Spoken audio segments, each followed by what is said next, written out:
सुप्रभात बच्चों। Divine public school Mohanapur Gorakhpur class 10th Hindi video पाठशाला में आप सभी का स्वागत है।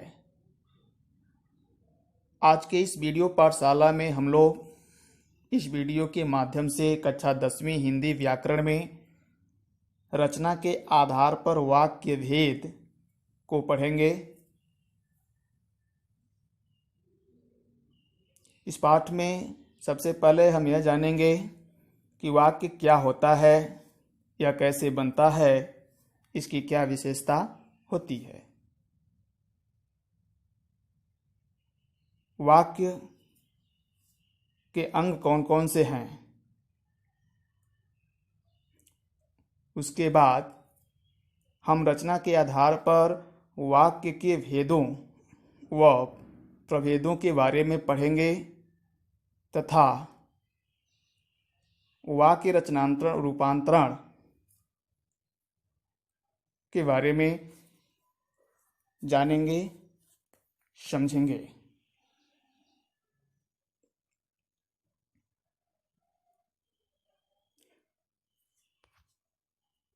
वाक्य क्या है?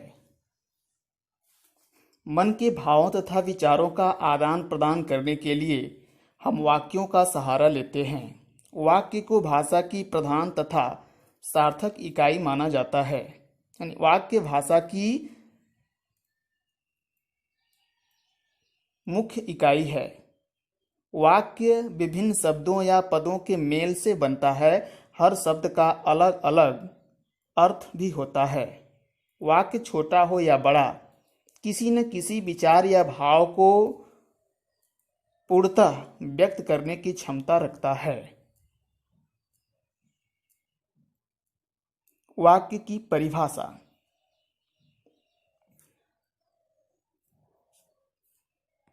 ऐसा सार्थक शब्द समूह जो व्यवस्थित हो तथा पूरा आशय प्रकट कर सके, वाक्य कहलाता है।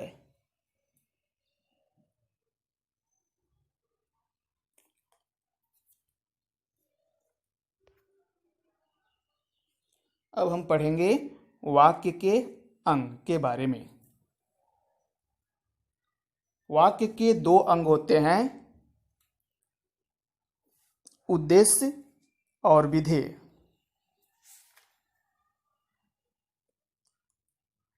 उद्देश्य और विधेय से ही वाक्य की रचना होती है। बिना उद्देश्य तथा विधेय के वाक्य की रचना नहीं हो सकती। पहला, उद्देश्य।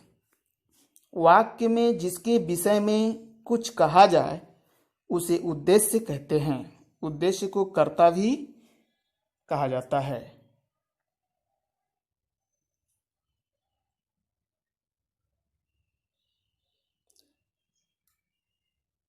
इसके अंतर्गत कर्ता एवं कर्ता के विस्तारक आते हैं। दूसरा, विधेय। वाक्य में उद्देश्य यानी कर्ता के विषय में जो कुछ बताया जाता है उसे विधेय कहते हैं। विधेय के अंतर्गत मुख्य घटक क्रिया, क्रिया का विस्तार, क्रिया विशेषण, कर्म, कर्म का विस्तार, विशेषण आते हैं।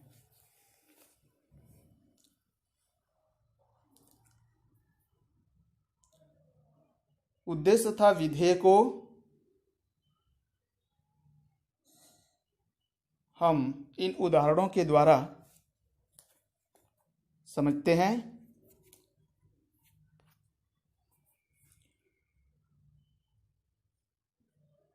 यहाँ वाक्य दिया हुआ है तथा उसमें से उद्देश्य तथा विधेय को भी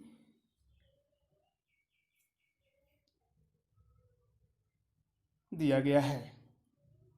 पहला वाक्य है, लड़का झूठ बोल रहा है। इसमें उद्देश्य है लड़का और विधेय है झूठ बोल रहा है।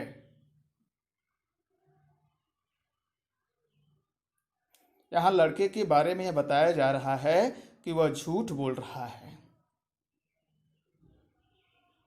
आपका लड़का झूठ बोल रहा है। यहाँ उद्देश्य है आपका लड़का और विधेय है झूठ बोल रहा है।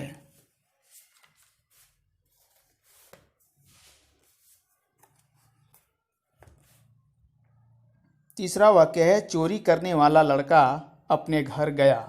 यहाँ उद्देश्य है चोरी करने वाला लड़का और विधेय है अपने घर गया।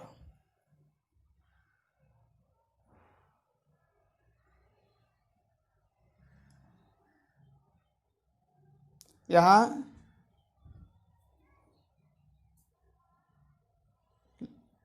चोरी करने वाला लड़का करता है और उसके बारे में यह बताया जा रहा है कि वह अपने घर गया। तो अपने घर गया यह क्रिया हो गई, विधेय हो गया। वह लड़का जो झूठ बोलता है पकड़ा गया। इस वाक्य में वह लड़का जो झूठ बोलता है उद्देश्य है, पकड़ा गया विधेय है।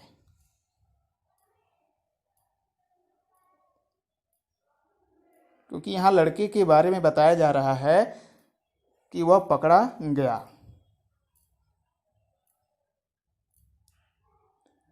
पांचवा, मेरा भाई अपनी कार से आज शिमला गया है। तो यहाँ उद्देश्य मेरा भाई है और विधेय अपनी कार से आज शिमला गया है। क्योंकि यहाँ भाई के बारे में बताया जा रहा है कि वह शिमला गया, इसलिए यहाँ भाई, मेरा भाई उद्देश्य होगा और अपनी कार से आज शिमला गया है विधेय होगा।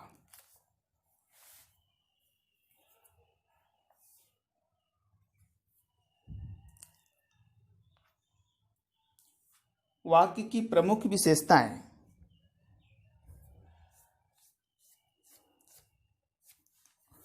वाक्य विचारों एवं भावों को व्यक्त करने वाली भाषिक इकाई है, यानी भाषा की इकाई है।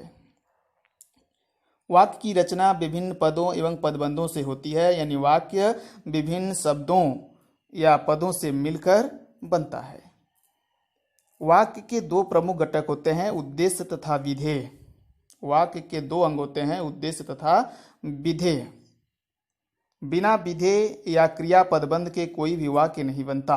बिना विधेय या क्रिया के कोई वाक्य नहीं बन सकता। वाक्य स्वयं में पूर्ण तथा स्वतंत्र होता है। वाक्य अपने आप में पूरा होता है और वह स्वतंत्र होता है, उसका अलग अलग प्रयोग किया जा सकता है।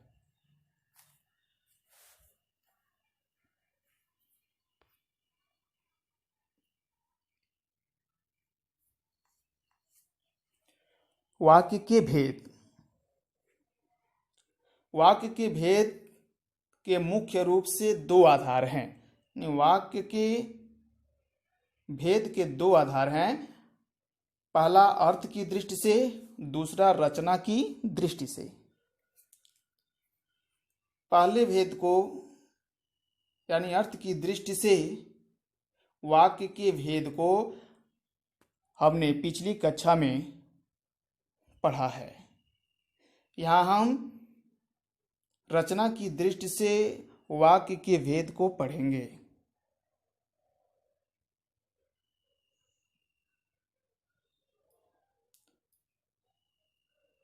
तो अब हम रचना की दृष्टि से वाक्य के भेद को पढ़ते हैं।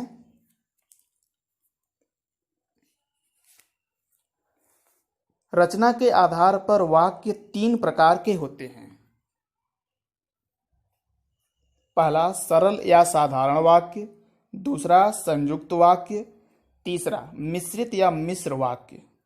पहला सरल वाक्य, जिस वाक्य में एक उद्देश्य और एक विधेय हो तथा एक ही मुख्य क्रिया हो उसे सरल वाक्य कहा जाता है। जैसे सोनिया ने मेले से एक खिलौना खरीदा, वह खाना खाकर सो गया, वर्षा प्रारंभ होते ही लोग इधर उधर छिपने लगे।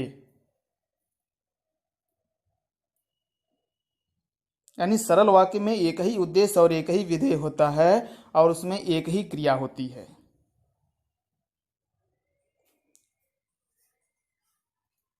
एक ही वाक्य होता है।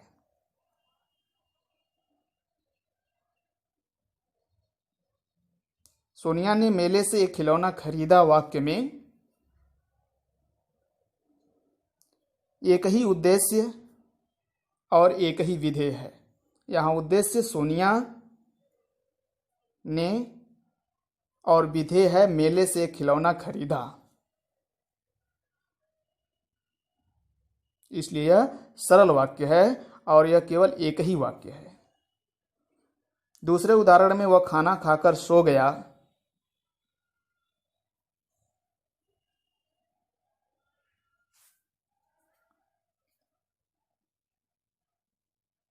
में उद्देश्य वह है, खाना खाकर सो गया विधेय है, तो इसमें एक ही उद्देश्य और एक ही विधेय है तथा एक ही क्रिया है और एक ही वाक्य है, इसलिए यह सरल वाक्य है। तीसरा उदाहरण है, वर्षा प्रारंभ होते ही लोग इधर उधर छिपने लगे।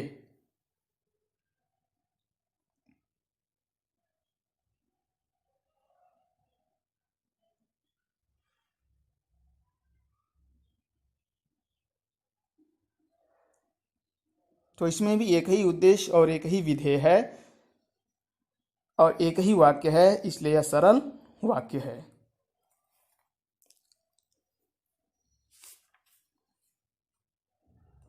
दूसरा, संयुक्त वाक्य। जिस वाक्य में एक से अधिक समान स्तर के उपवाक्य समानाधिकरण समुच्चय बोधकों द्वारा जुड़े हों उसे संयुक्त वाक्य कहा जाता है। जैसे, उसने बहुत परिश्रम किया परंतु सफल न हो पाया। सूर्योदय हुआ और चिड़ियां चहचहाने लगीं। वर्षा हो रही है इसलिए बाजार में भीड़ नहीं है। संयुक्त वाक्य में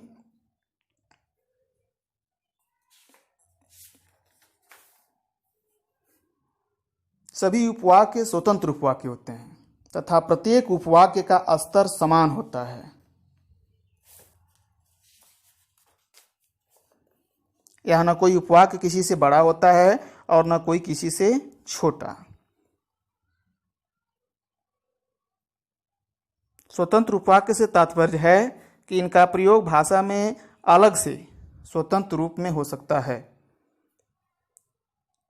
इसलिए संयुक्त वाक्यों के उपवाक्यों को समानाधिकृत उपवाक्य अथवा समानाधिकरण उपवाक्य भी कहते हैं।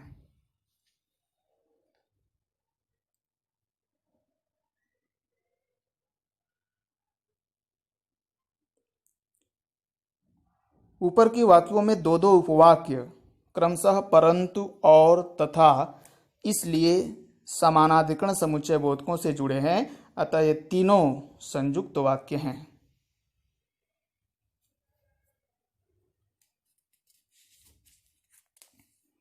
तीसरा, मिश्र वाक्य।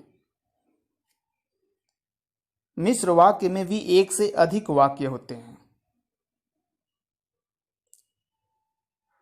जो व्यधिकरण समुच्चय बोधकों द्वारा इस प्रकार जुड़े होते हैं कि उनमें एक वाक्य स्वतंत्र या मुख्य होता है जिसे प्रधान उपवाक्य कहा जाता है तथा शेष उपवाक्य उस पर आश्रित होते हैं जिन्हें आश्रित उपवाक्य कहा जाता है।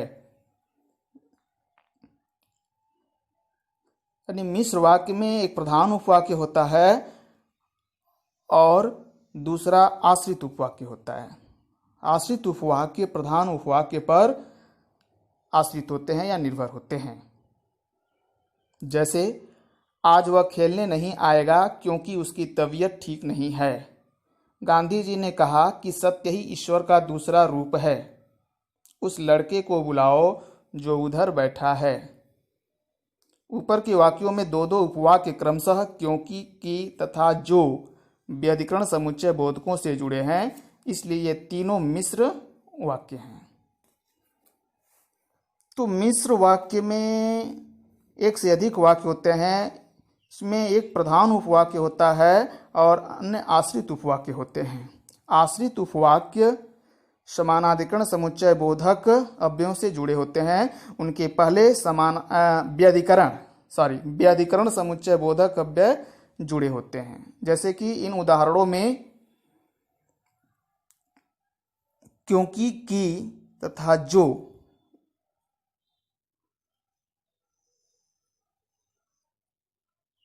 व्यधिकरण समुच्चय बोधक अव्यय हैं और ये आश्रित उपवाक्य के पहले आए हुए हैं।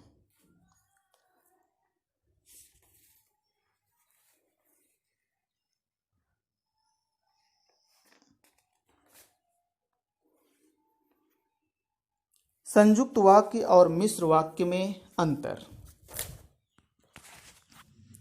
संयुक्त वाक्य में एक से अधिक समान स्तर के उपवाक्य समानाधिकरण समुच्चय बोधकों जैसे और, तथा, किंतु, परंतु, लेकिन, पर, मगर, एवं, अथवा, या, इसलिए, अतः, नहीं, तो, अन्यथा, वरना आदि से जुड़े होते हैं। मिश्र वाक्यों में प्रयुक्त स्वतंत्र उपवाक्य को प्रधान उपवाक्य भी कहा जाता है। मिश्र वाक्य में दो या दो से अधिक उपवाक्यों को जोड़ने के लिए व्यधिकरण समुच्चय बोधकों का प्रयोग किया जाता है, जैसे जो, जिसे, जिसने, यहाँ, जैसे कि, जब, क्योंकि, ताकि, आदि। यानी संयुक्त वाक्य में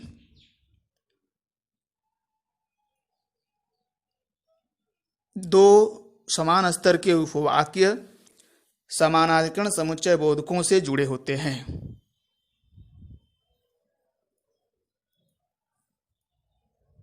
संयुक्त वाक्य के उपवाक्यों के बीच और, तथा, किंतु, परंतु, लेकिन, पर, मगर, अथवा, इसलिए, अतः, नहीं, तो, अन्यथा, वरना आदि आए होते हैं। जबकि मिश्र वाक्यों में आश्रित उपवाक्य के पहले व्यधिकरण समुच्चय बोधक अव्यय आते हैं। ये व्यधिकरण समुच्चय बोधक अव्यय हैं जो, जिसे, जिसने, यहाँ, जैसे कि, जब, क्योंकि, ताकि, आदि। मिश्र वाक्य में व्यधिकरण समुच्चय बोधक अव्यय आए होते हैं।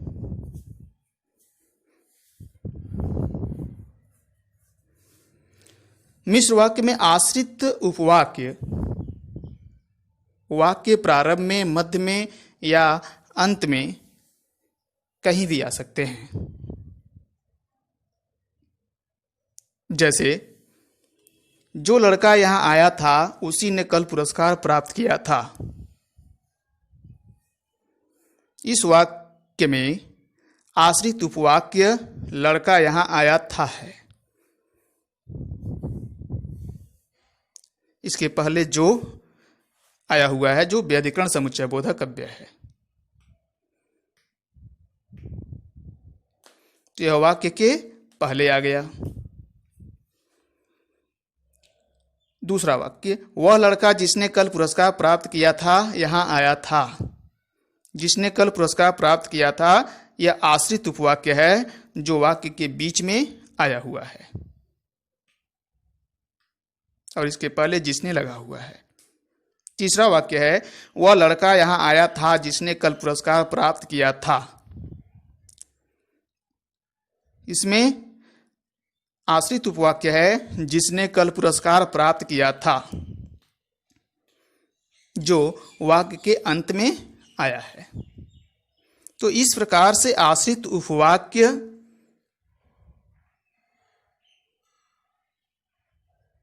के पहले व्यधिकरण समुच्चय बोधक अव्यय आया होता है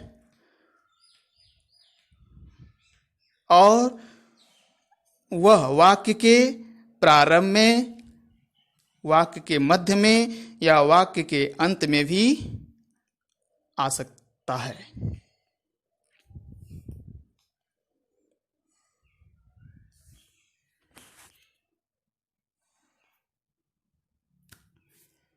आश्रित उपवाक्यों के भेद प्रभेद।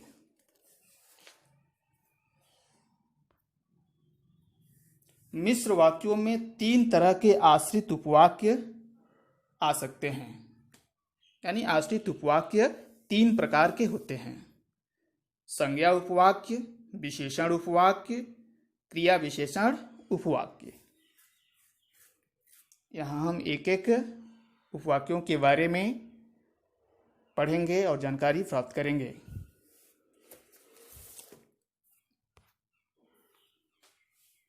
पहला, संज्ञा उपवाक्य। यदि आश्रित उपवाक का प्रयोग प्रधान उपवाक की क्रिया के कर्ता कर्म के पूरक के रूप में हुआ हो तो ऐसा आश्रित उपवाक संज्ञा उपवाक्य कहलाता है। जैसे सभी जानते हैं कि पृथ्वी गोल है, यहाँ पृथ्वी गोल है कर्म के रूप में प्रयोग हुआ है।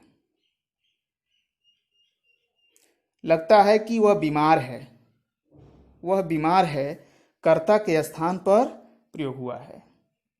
रवि यह बताओ कि तुम कल कहाँ गए थे, कल कहाँ गए थे, तुम कल कहाँ गए थे, यह पूरक के रूप में प्रयुक्त हुआ है।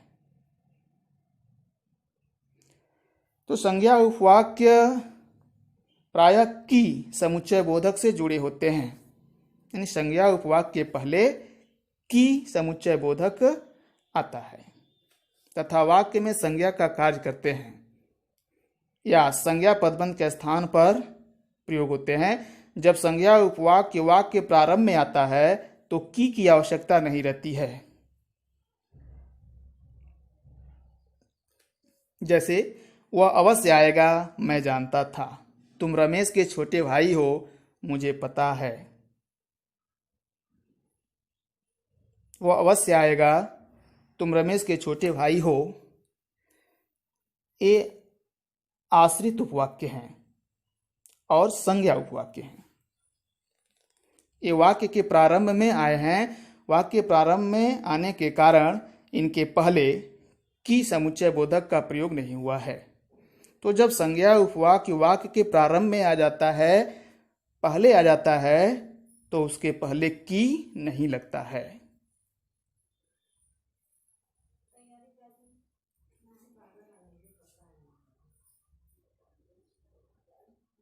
दूसरा उपवाक्य विशेषण उपवाक्य।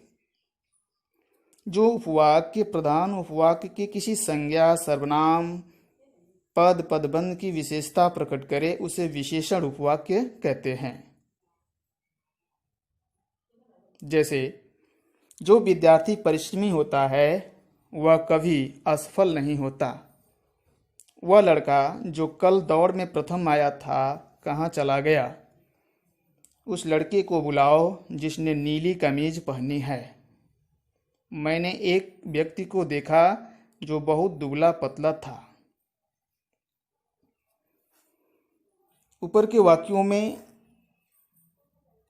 जो विद्यार्थी परिश्रमी होता है, जो कल दौड़ में प्रथम आया था, जिसने नीली कमीज पहनी है, जो बहुत दुबला पतला था, ये विशेषण उपवाक्य हैं, क्योंकि ये प्रधान उपवाक्य में आए संज्ञा पदों की विशेषता प्रकट कर रहे हैं। विशेषण उपवाक्य जो से बने रूप, जैसे जिस, जिसे, जिसने, जिसमें, जिसके लिए, जिससे, जिस पर आदि का प्रयोग अवश्य किया जाता है। यानी विशेषण उपवाक्य के पहले जो, जिस, जिसे, जिसने, जिसमें, जिसके लिए, जिससे, जिस पर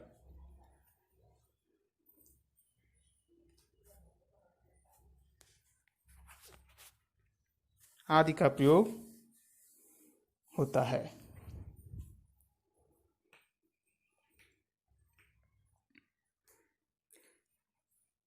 तीसरा उपवाक्य क्रिया विशेषण उपवाक्य।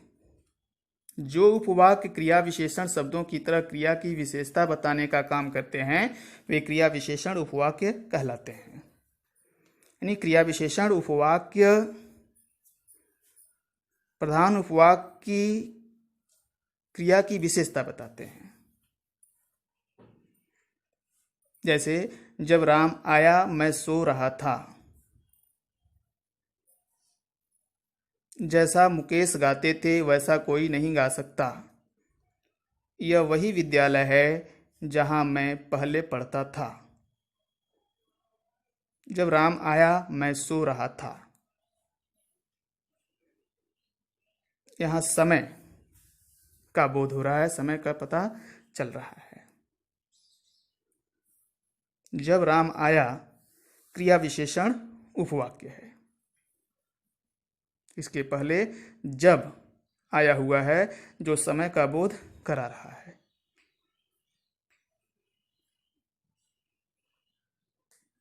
जैसा मुकेश गाते थे वैसा कोई नहीं गा सकता। यहाँ जैसा मुकेश गाते थे क्रिया विशेषण उपवाक्य है, इसके पहले जैसा व्यधिकरण समुच्चय बोधक अव्यय आया हुआ है जो गाने के तरीके का बोध करा रहे हैं कि मुकेश जैसा कोई नहीं गा सकता। यहाँ उसके गाने की विशेषता प्रकट हो रही है, इसलिए यह क्रिया विशेषण उपवाक्य है। यह वही विद्यालय है जहां मैं पहले पढ़ता था। इस वाक्य में जहां मैं पहले पढ़ता था क्रिया विशेषण उपवाक्य है।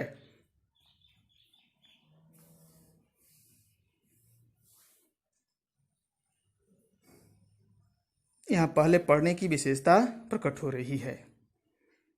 विद्यालय यानी स्थान का पता चल रहा है।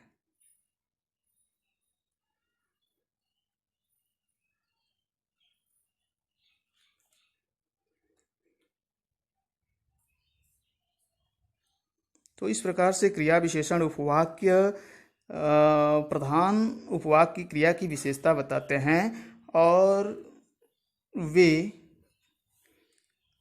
स्थान, समय, कार्य के होने के ढंग आदि का बोध कराते हैं।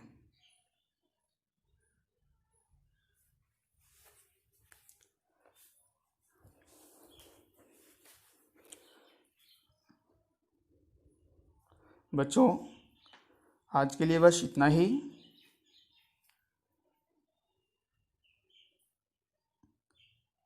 शेष भाग को हम अगले वीडियो में पढ़ेंगे।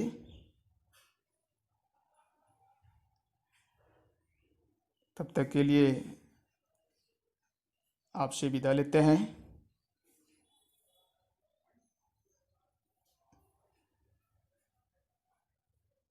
आपको बहुत बहुत धन्यवाद।